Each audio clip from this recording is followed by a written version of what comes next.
So today, we're going to talk about something a little different, and I'm going to relate it back to how men in society have to face the struggles brought on by a society that's on a constant downward spiral. And I'm going to talk about 5 different truths that men need to know, especially as they age. You may have heard about the age pill by now. The age pill is merely the truth that we cannot stop aging and will finally pass away in black pill circles. More specifically, the age pill refers to the idea that even if you look great at 45, 50, or 55, you would not look as wonderful as you would if you were in the same form at 20 or 25, or even 30. This idea is related to the so-called black pill and Lucas. In essence, as we become older, our souls begin to crumble, and finally, we all pass away. Truth 1: age isn't just a number. It's also the end of opportunity. I'm not suggesting that this is anything new, but you get the idea. And of course, from a super looks-focused perspective, in the contemporary context of the black pill, that makes sense that you would focus on the looks part. As the older you get, the fewer options you have, normally laying away money in beta bucks. However, there is another aspect to this that I believe many people overlook, mainly because those who discuss the age pill are frequently quite young. They are therefore too preoccupied with qualities like youth, vigor, and attractiveness. Additionally, they are ignoring some of the other factors that change as you age. For this reason, I want to talk about the other age pill, or, more specifically, the age pill in terms of social ties and how these change and progress with time. The age pill cannot be ignored. It gets harder to establish friends as you get older and harder to keep those friends around, at least on average. Apart from your love relationship, your social relationships often deteriorate and you wind up spending most of your time alone. Additionally, you spend the majority of your time with your partner when you are not alone. And for obvious reasons, this is a component of the black pill that few people actually discuss. Again, a lot of people are overly concerned with staying young, having nice looks, maxing out, and obtaining a girlfriend in order to lay the groundwork for, I guess, getting married. Because they are so hyper-focused on the present, which is partially understandable and partially not so understandable, it is unclear what the Lucas community or the black pillars actually desire. Truth 2: the greater the age, the fewer the friendships. However, I want to discuss how much more difficult it is as you get older to make and keep friends, as well as the reality that, whether you like it or not, you'll be spending the majority of your time alone. If you consider how this occurs, there is a certain logic to this.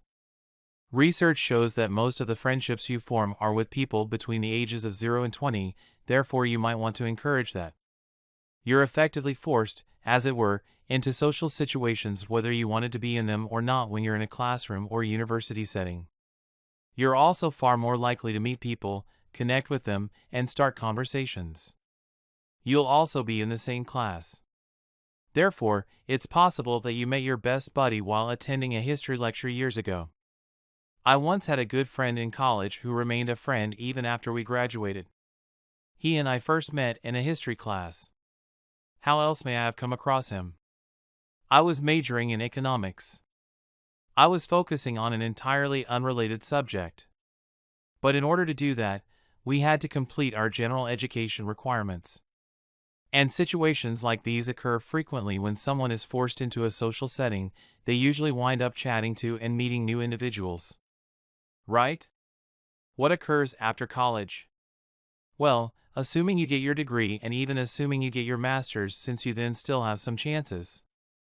Assuming all of this occurs, you often start working regularly after it all. You work a regular job, thus the only people you interact with are your coworkers or colleagues. Other than that, you simply return home. And if you're lucky, you might still have some of these old friendships, but it's possible that you won't. Therefore, you only have a finite amount of time, much less time because college can be demanding, but you spend a lot of that time socializing unless you're a complete recluse, nerd, or whatever, in which case you spend the entire day studying. That also exists. However, that isn't generally the case. So you go to work, return home, and attempt to unwind. Truth 3: less socializing means fewer chances of meeting women. You don't have many possibilities for socializing or engaging in interpersonal interaction, which is a tendency you may accommodate as you age. The majority of individuals currently experience this. In the classic sense of the word, the majority of normies choose to settle down, correct? They marry after finding a mate. Numerous of them are parents. They still have a partner even if they don't have children. And what occurs is that, anecdotally, all of the old friendships begin to dwindle and fade. I could give you 1,000 anecdotes about this, but they would all be very typical. That simply happens, as I have witnessed both in my own life and in the lives of others. Additionally, this issue gets worse as you age. Another thing I can discuss, and I can say this in particular as someone who has traveled and lived all over the world, this applies nearly universally anywhere if you're seeking to socialize, make friends, or do any of these things. Generally speaking, if you're a newcomer any place, most of the locals will have established lives if they're 25 or older and even before that. Additionally, they are in no need of you, your contact, your sociability, or any other services you might be able to provide. For one of two reasons: either they don't think you are important enough, which may be a mistake on their part. However, their perception remains the same, or they believe they already have everything they need and won't bother with anything else. This includes you. Let's imagine you are 37 years old and receive a job transfer. Even if it's in one of America's problematic states, you find up in a whole different metropolis. You'll certainly meet people at work, but it only applies to America. Will this happen, then? The locals have lived there for many years, if not decades. Everything they require is present. You might now discuss your family. Although spending time with relatives can be hit or miss, it usually decreases. Unless, of course, you live with your family in a more conventional arrangement where your parents, grandparents, cousins, and other relatives are all housed in the same structure. That occurs, but it's not particularly typical. So, I would say that social interactions are crucial. Truth 4, man is indeed a social animal. Although many people advocate reclusive living or becoming monks, the majority of humans require some form of social interaction. And over time, when these social connections fade away, you're usually left with not much, especially as everyone else around you choose to get married, have children, partner up, or do whatever else the normies do. People won't be around very often, especially if you're doing this sort of thing on your own. At the end of the day, you have to accept the fact that everyone dies and stands alone, and it is something we all have to deal with. However, I would contend that if you don't have positive, healthy social ties with other people, the journey there will be worse. Naturally, I'm not referring to romantic partnerships, but rather ties with friends or, preferably, family. I can also confirm that generally speaking, the bonds that tie people are often flimsy and superficial, especially if they choose to leave their immediate surroundings. As someone who has left their native environment, I can attest that a lot of things depend on the social ecosystem in the place you are at the moment. Recall that I mentioned my acquaintance from the Met who attended the university in my History 101 class back in the day. Well, even though I was an expat or living overseas, I kept in touch with him for a while, and with time, he made less and less of an attempt. I finally simply gave up because he was unresponsive. So that was 37. We would have no doubt continued to hang out, chat, etc. if I had stayed in the United States in close vicinity, as it appeared to be the case when I was there.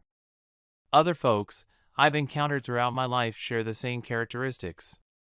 People frequently remain friends in specific places.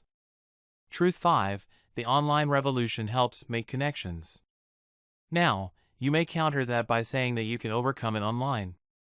Yes, I have established some wonderful friendships online, and I truly respect them, but they don't have the same impact as a group. What if you wish to move, for instance? Are you moving alone or with a friend? What if you're taking a vacation? What if you have to depart urgently? Who will collect your mail? What happens if your dog has cataracts? Who will look after the cattle dog? There are, of course, alternatives, but lacking a supportive community and social context makes things incredibly challenging. And if he chooses to go his own way, I believe that is something that everyone, but especially every guy, ought to think about. Because there may be disadvantages to that.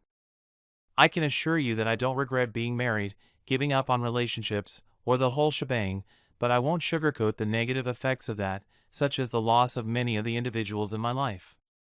So, these are some of the truths men need to know and understand, both the black pill and the H pill. Thanks for watching. Please like the video and subscribe to the channel.